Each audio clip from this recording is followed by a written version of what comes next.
บายดีพี่น้องมาสุขสุขคนมื้อนี้เป็นวันหยุดเนาะ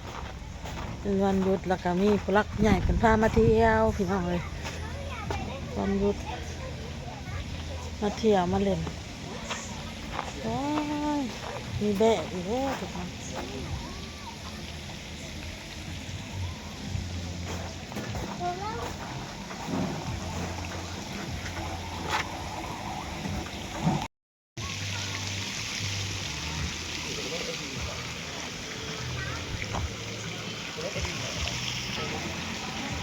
มาเล่นสวนสัตว์มาเที่ยวสวนสัตว์จ้านี่อันนี้จักโตอีหยังอันนี้หนูหยักษ์ป่ะน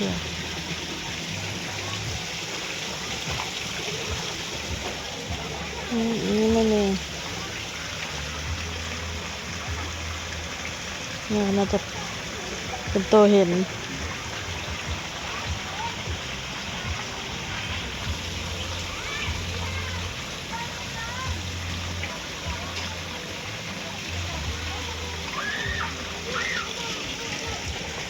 อันนี้เห็นแต่ว่าอันนี้จักโตยังอ้นบ่ฮู้เอิ้นบ่ฮู้เว้าอัน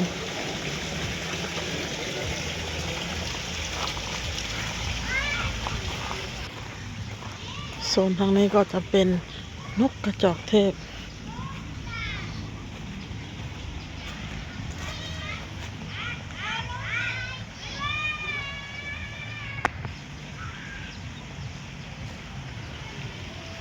วันนี้เป็นวันหยุดก็เลยมาเที่ยวมาเล่นสวนสัตว์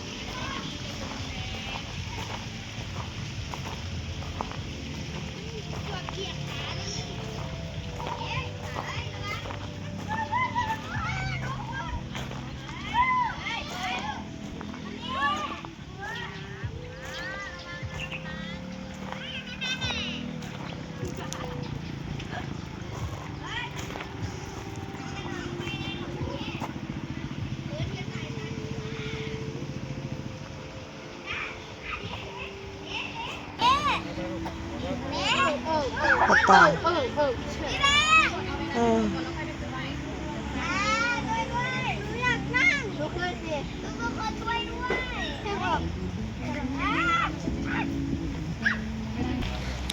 อันนั้นก็จักซีเมนโตยังพี่น้อยกว้างบ่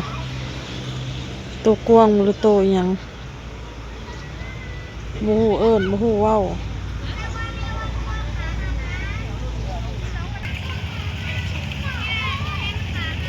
เหมือนตัวหนูใหญ่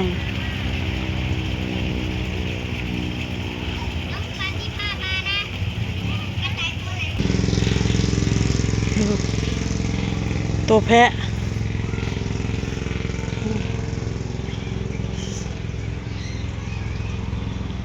โซนทางนี้เห็นเป็นแพะมันคนมันตะนุ่มอะไรแกะ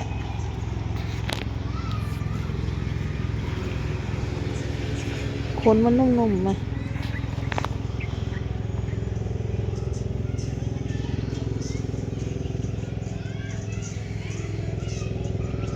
คนมันนุ่มๆไหมขักอะไรคือผ่านนุ่มนี่แหละ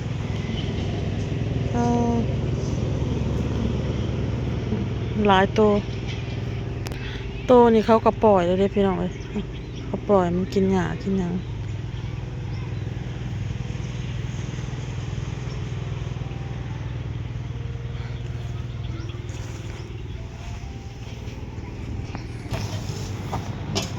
จักโตยังไม่ถูก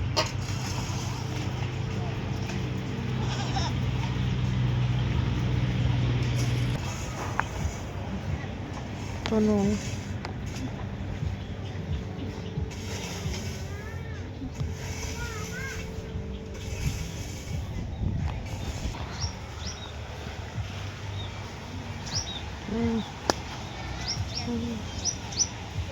ด้าน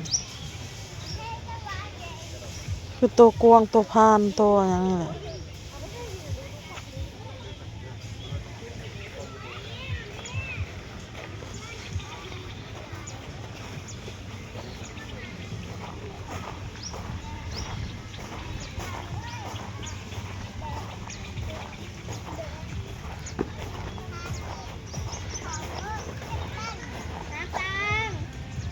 ตะแพงพัน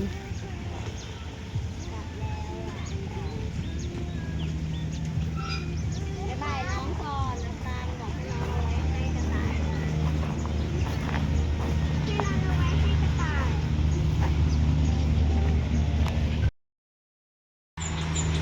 ตะแพงอะไรพี่น้องมาด้วยอ่ะมันกินน้ำนะ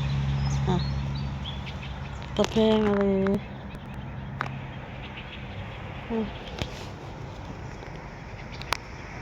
ตัวหนู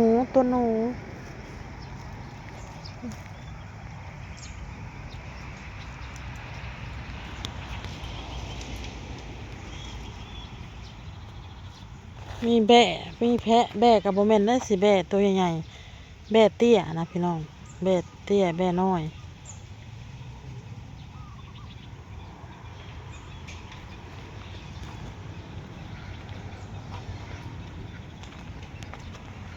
คนกำลังมาคนกำลังมาหลาย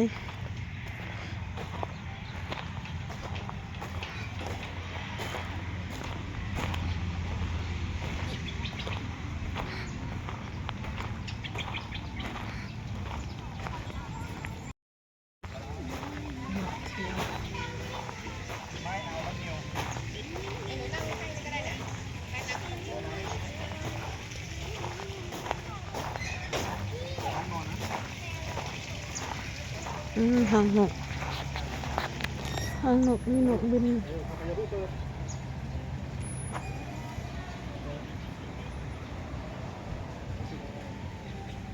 นกบินออกบินเขา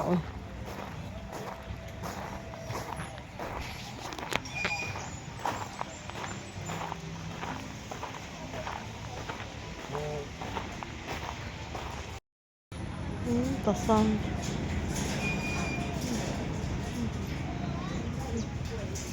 ตัวยังตัวอะไร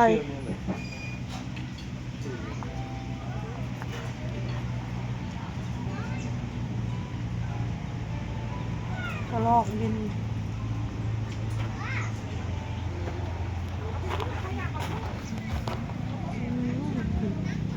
ตะซังอะไรมันนอนเห็ดเสพอยู่มันตัวน่ะ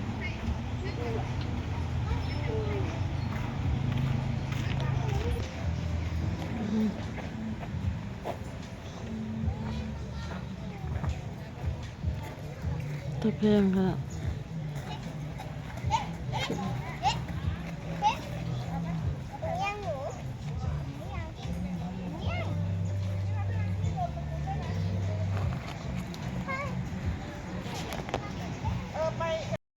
นี่เต่ามาแล้วคานมาหาแล้ว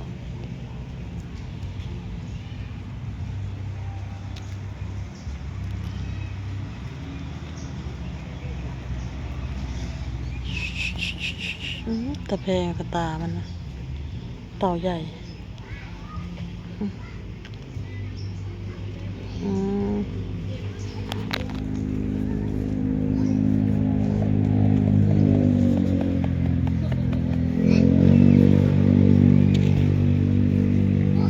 คือสินักขนาดเลยตัวน้อยก็มีเลยมีหลายตัวอยู่ตัวใหญ่ตัวน้อยกำลังไปเป็นตะแพงนี่พี่น้องไอ้เต่าน้อยซัดนะพี่น้องเนาะตอมยังน้อยเป็นตะแพง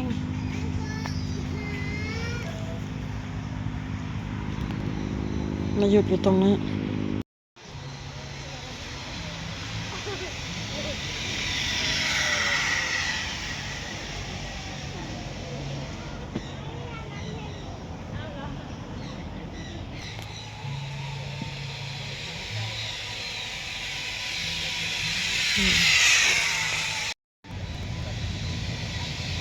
ว้าว